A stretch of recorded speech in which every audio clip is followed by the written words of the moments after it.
Terima kasih. Assalamualaikum warahmatullahi wabarakatuh, Pak Kiai. Waalaikumsalam. Ya, ada dua pertanyaan. Pertanyaan pertama saya nyambung dengan penjelasan Pak Kiai yang sebelumnya. Pertanyaannya adalah proses menikmati hidup itu boleh nggak dengan cara uh, menggunakan hasil usaha dengan berlebihan, meskipun menggunakannya dengan cara di jalan yang baik gitu. Misalnya ya dia mungkin memenuhi kebutuhan dia secara berlebihan, atau memenuhi kebutuhan dia yang selama ini tidak pernah terpenuhi, tapi setelah dia memiliki penghasilan dia berusaha untuk menikmati hidupnya. Pertanyaan yang kedua, bagaimana cara meyakinkan diri sendiri bahwa tidak ada usaha yang mengkhianati hasil. Sementara setelah sekian banyak usaha yang dia lakukan, tapi hasil itu tak kunjung juga dia terima. Apakah usahanya yang salah atau goalnya yang salah? Terima kasih. Assalamualaikum warahmatullahi wabarakatuh. Ya. Pak Afkar, silakan dirumuskan pertanyaannya. Ya. Yang pertama, apakah boleh kita menikmati hasil usaha kita dengan cara berlebihan? Itu yang pertama. Kemudian yang kedua, bahwa ada sebuah statement, usaha tidak akan mengkhianati hasil, begitu. Usaha tidak akan mengkhianati hasil, gitu. Jadi sebesar usaha yang kita usahakan, maka hasilnya pun akan seperti apa yang kita usahakan, begitu. Itu yang kedua. Ulangi lagi yang kedua. Menikmati hidup kedua. dengan hasil usaha kita dengan berlebihan, begitu. Ya. Itu yang pertama. Ya, yang kedua. Yang kedua, disimpulkan bahwa usaha itu tidak akan mengkhianati hasil. Oh iya. Ya, begitu. Iya. Baik. Tidak ada larangan untuk memanfaatkan, menikmati kekayaan yang kita miliki. Yang dilarang itu adalah al-israf. Ya, Tuhan memerintahkan kulu washrabu. Silakan makan sesuka-suka kamu. Washrabu, silakan minum sesuka-suka kamu. Tetapi yang ketiga, wala tusrifu, jangan berlebih-lebihan. Ini karena kalau berlebih-lebihan itu kepada menghamburkan, berfoya-foya, itu terlarang. Dan hati nurani kita juga tidak nyaman ya melihat orang menghambur-hamburkan kekayaan. Tetapi memanfaatkan kenikmatan secara optimal, ya silakan memang itu. Kalau memang Anda punya uang cukup untuk beli minyak wangi buat istri, Merek Channel, ya paling harganya 4.500.000 lah. Ya, ya, iya, jangan minyak deodoran ya. Ya ada uangnya ya silakan dinikmati. Anda nikmati keharuman minyak wangi Channel itu sendiri. Uang ada untuk beli mobil BMW seri 7, silakan nikmati Anda, ya kan? Ada lagi ada Mercedes S 600 ya, ya silakan Anda nikmat. Kalau uang ada, kenapa untuk kapan? Ya. Secara berimbang. Tetapi juga tetangga Anda yang miskin Anda perhatikan dong, anak-anak yatim yang terlantar. Sisakan uang bagian dari Anda itu Anda bagikan kepada anak-anak yatim itu bisa sekolah. Orang-orang jompo yang rumahnya roboh kita bantu. Anda silakan menikmatinya, why not? Tapi jangan berhamburan. Main cewek sekali eksekusi 120 juta di hotel. Nah itu berhamburan namanya. Iya dong. Iya. Jadi artinya kulu washrabu wala tusrifu, silakan memanfaatkan nikmat ini tapi jangan berlebih-lebihan. Karena apa saja yang berlebih-lebihan itu selalu tidak baik. Yang penting bukan berlebihan tapi optimal lah. Kalau benar melebihi gitu. Nah, tidak ada batasan apa namanya. Karena kemubaziran itu artinya kita menghamburkan harta kita yang tidak ada manfaatnya. Saya ingin sedikit mendetail ya. Ya berhamburan dari hal yang paling kecil. Masa menggoreng tempe 2 potong saja, minyak gorengnya setengah botol. Betul nggak? Itu kan menghamburkan minyak goreng. Atau kita masak air di kompor, ditinggal pergi sampai kompor itu menyala 1 jam lamanya sampai mendidih airnya. Itu kan kita buang-buang gas, itu kan dapat beli. Mubazir. Itu kita perhatikan. Kita juga habis buang hajat kamar mandi, ya tolong matikan lampunya, jangan dibiarkan menyala. Itu kan kilometernya muter, kan mesti dibayar semuanya itu. Ya, lampu depan rumah yang gak usah yang 100 watt dong, yang 5 watt juga cukup, hanya untuk membantu orang lewat supaya jangan kesandung. Kamar tidur kita juga jangan pakai lampu yang terang benderang, ya lampu yang redup saja lah, yang 2,5 watt, ya kan gitu. Toh kita tidur kok. Iya, dan juga kita lebih mesra dalam keadaan redup-redup itu kan daripada terang benderang. Ya, semacam itu dari penghematan dari hal yang sekecil-kecilnya. Ya, baju juga jangan sampai sekali pakai cuci, ya kan bisa 2 kali. Ya artinya kita ganti baju kan sore, ya kan gitu. Jangan pagi ganti, siang ganti, sore ganti, malam ganti. Ngapain? Kan sabun kan juga beli. Ya semacam itu. Jadi dari penghematan semacam itu sama dengan separuh penghasilan kita. Kalau kita hitung semuanya, ternyata dihitung 1 persatu itu hampir 1,5 juta yang kita hamburkan itu termacam itu. Tetapi untuk ketika itu memang kita nikmati betul-betul, makanan itu kita makan, baju itu kita pakai, kendaraan kita manfaatkan untuk bersilaturahmi dengan teman-teman, untuk pergi ke kantor, ya why not? Mengapa tidak boleh? Itu yang tidak boleh adalah berlebihan dan tetapi semacam itu pun standarnya apa? Hati nurani kita sendirilah. Jangan sampai kita mubadzir.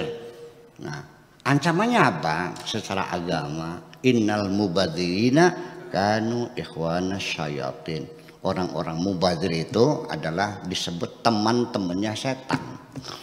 Ya, seperti apa? Artinya tercela kan, artinya mubadzir itu menghambur-hamburkan kekayaan semacam itu. Jadi artinya bahwa silakan Anda nikmatinya, tapi juga didukung dengan kedermawanan sehingga layak Anda menikmatinya. Kalau Anda kaya, mobilnya S500 atau BMW seri 7 atau mobilnya itu Lamborghini, ya, Ferrari, rumahnya megah seharga 50 miliar, makanannya dari hotel ke hotel, tapi Anda tidak punya kepedulian sosial Anda kepada sekitar. Itu juga perlu catatan penting. Ketika Anda bermewah-mewah dengan diri Anda, sekitar Anda juga harus menikmatinya. Kalau tidak, akan menjadi dendam sosial. Percaya atau tidak? Nah, ketika kita ingin bikin rumah yang mewah, silahkan bikin, boleh dinikmatinya. Tetapi tolong jangan dibangun rumah mewah 50 miliar di tengah-tengah rumah-rumah kumuh masyarakat. Akan menyakitkan hati orang. Secara sosiologisnya, Anda silakan kondangan hajatan kepada teman yang sedang punya pesta perkawinan, tetapi yang undang itu orang miskin. Ya tolong perhiasan Anda jangan berlebih-lebihan, gelang keroncongnya jangan sampai sikut. Ya kan gitu, nggak usah pakai berlian yang 15 karat. Nanti banyak orang miskin yang menangis melihat Anda memakai perhiasan yang berlebihan itu.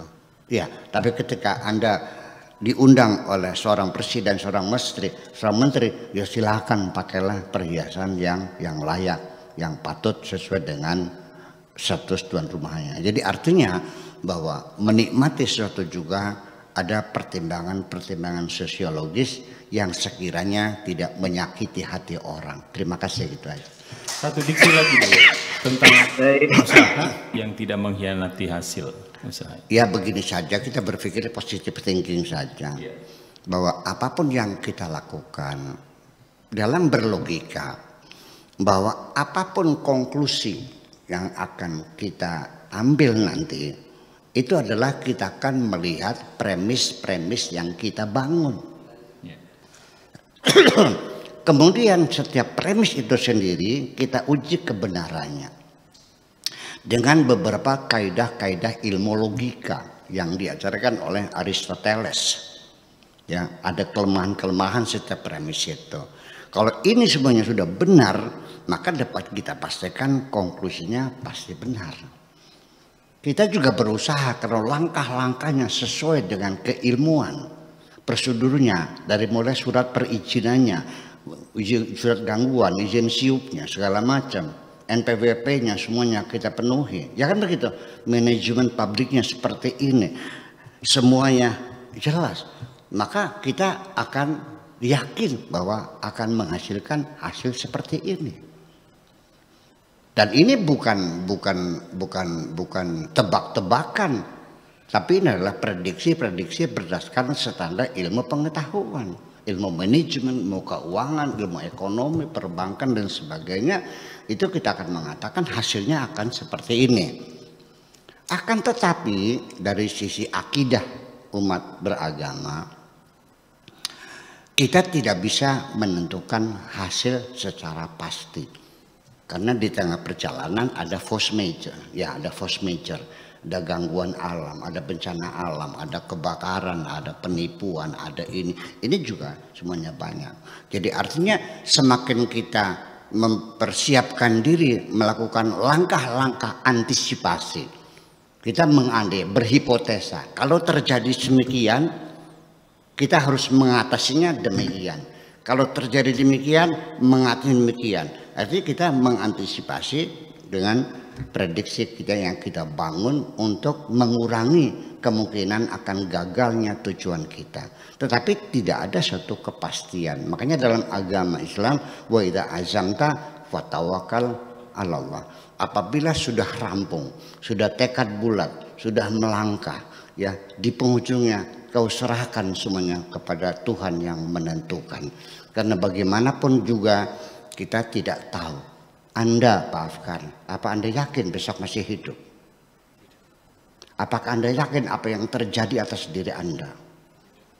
La tadri nafsum mada taksibu ghadan wa ma tadri nafsum bi ayyi ardin tamut.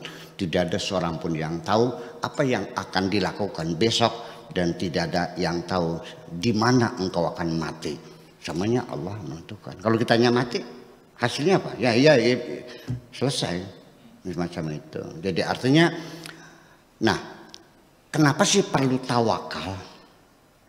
Di sini artinya kita sudah berusaha, hasil kita serahkan kepada Tuhan. Dengan tawakal ini bukan berarti kita menjadi nihilisme, menjadi fatalisme, tidak. Justru tawakal itu menghindari kita dari frustrasi, keputusasaan ketika menghadapi kegagalan.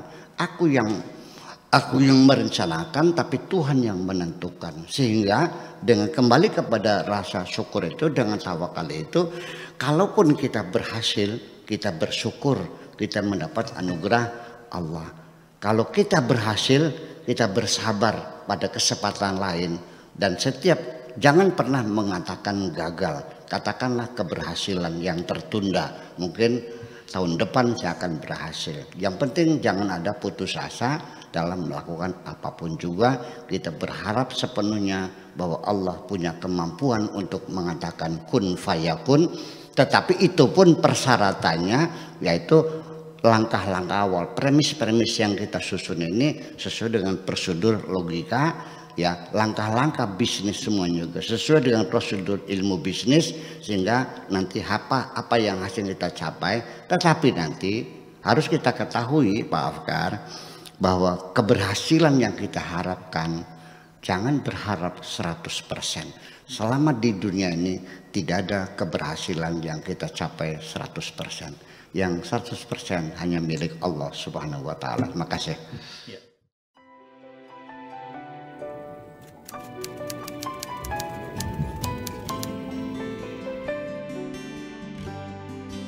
Aku hanya ingin berbagi kebahagiaan dan tidak menggurui siapapun. Terlalu sulit bagiku untuk menyalahkan siapapun. Akan tetapi apabila ada orang yang ingin mengisi raporku, tentu aku sangat gembira sekali. Dan kujamin aku tidak akan sakit hati sedikit.